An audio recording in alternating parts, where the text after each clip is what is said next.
Hey, welcome back to Relax Radio. It's Relaks. And if you're wondering who this is, my name is Nick, and I'm keeping you company all the way until 5 p.m. Yeah, we're going to keep it real. We're going to keep it 100 on you. Number one. Yeah, we're talking about a lot of these things, that is happening in the UK. And one of these things is lobbying. Yeah, the lobbying issue that is happening in the UK, and how, these former government ministers and top civil servants are never short of job offers after their political career ends. So what kind of jobs, should they be allowed to do after leaving the corridors of power? And what are the current rules? Well, there are a set of guidelines established by the government that former ministers are meant to follow in the very first 2 years after exiting Westminster. So yeah, politicians are instructed to seek advice from the advisory committee on the business appointments, more commonly known as the ACOBA, on any job offers they get in that time. So yeah, the starting point for ACOBA is an expectation that senior ministers wait 3 months after leaving their government post before starting a new job. So yeah, the committee then considers whether the new job role could be seen as a reward from the prospective employer for favorable decisions during the ex-ministers may have had while they were in power. And it also looks at whether the former minister has access to insider information, which could give their new employer an unfair advantage. So yeah, if the committee thinks that there are reasons to be concerned, it can, for example, advise the ex-minister to delay taking up the job or to avoid certain activities while in the new role. So yeah, in rare occasions, the committee could say an appointment is unsuitable, and similar rules are in place for senior civil servants, as they, as well as senior ministers, are banned from lobbying government for 2 years after they leave the office. Although the 2-year ban can be reduced if the committee think it is justified. So yeah, that's just another thing, that these are the things that a lot of these people who leave these old political jobs are supposed to follow. So while the rules seem to be clear and are made clear still by the ACOBA telling a minister their decision, the committee's power is limited. So it does not have the ability to make former minister take its advice, and it cannot levy fines or issue any other sanctions. So instead, as one source close to the process described it, all they have is the power to embarrass by publishing the guidance they gave to ministers that was in turn ignored. So yeah, there are some quite famous examples of people who chose not to follow the committee's advice, such as Prime Minister Boris Johnson, who went straight back to work as a columnist for The Telegraph after resigning as Foreign Secretary over Theresa May handling of the Brexit issue. So yeah, there's also the case of Labour former Welsh First Minister Carwyn Jones, who accepted a job as a global advisor member of the GFG Alliance and the parent company of Liberty Steels against the advice of the committee. So yeah, other ex-senior ministers have also been informed by the ACOBA that there is a risk they could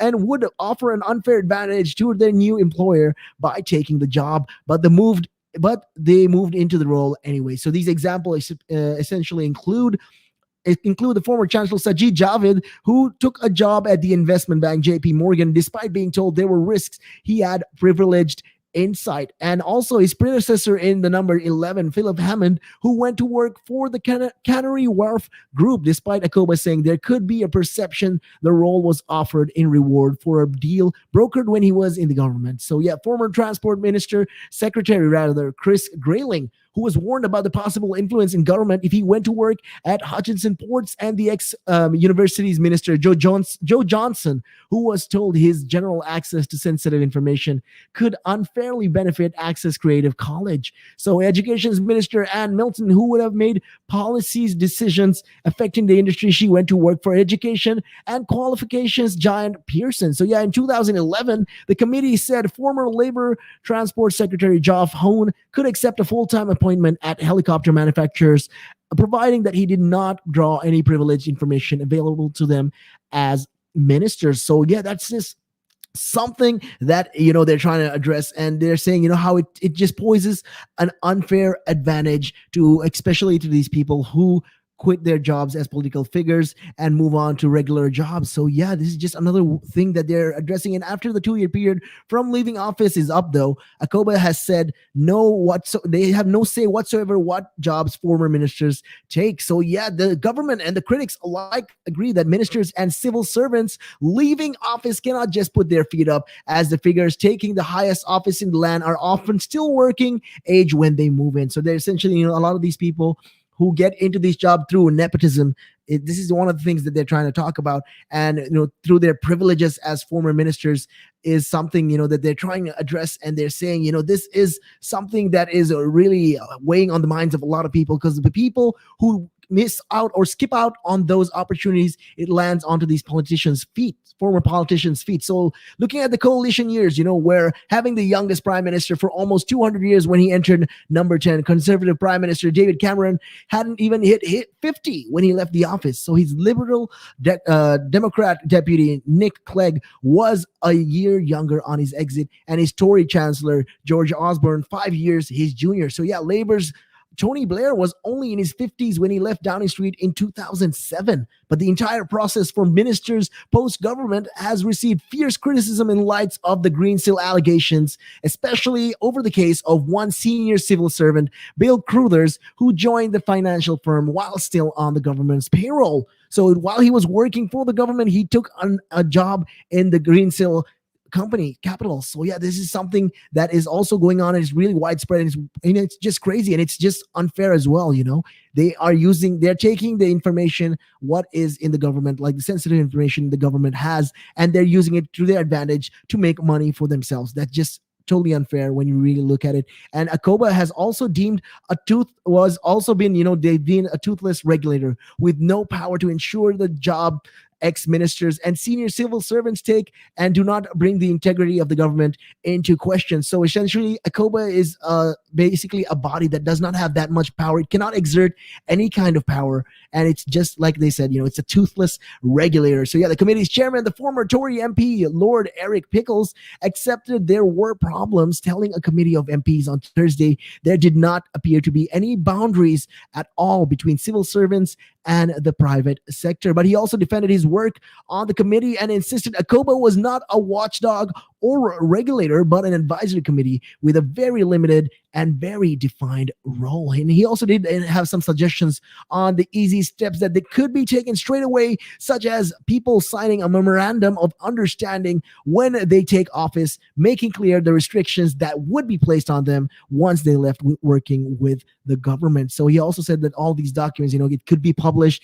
to improve the transparency process between the government and the people. But Lord Pickles also said the suggestions of setting up some sort of AC-12 department that throughout essentially the Westminster's bent coppers would need enormous amount of staff and become enormously expensive. So that's just another thing that they are trying to look forward to and trying to do as well. And talking about all of these things, right now, what is happening in the UK, in the Parliament, and with all this, the Tory MPs arguing about all this lobbying going on with David Cameron seen as well. There is other pressing matters also happening in the UK, and that is the COVID-19 and the vaccine passports, and how it's going to be creating this two-tier society. And this is all, said and done by, the UK Equality Watchdog. So they essentially, what they're trying to say is that introducing these COVID status certificates to help reopen society risks discriminating against some groups, and especially when it comes to minority groups as well. So yeah, the Equality and Human Rights Commission say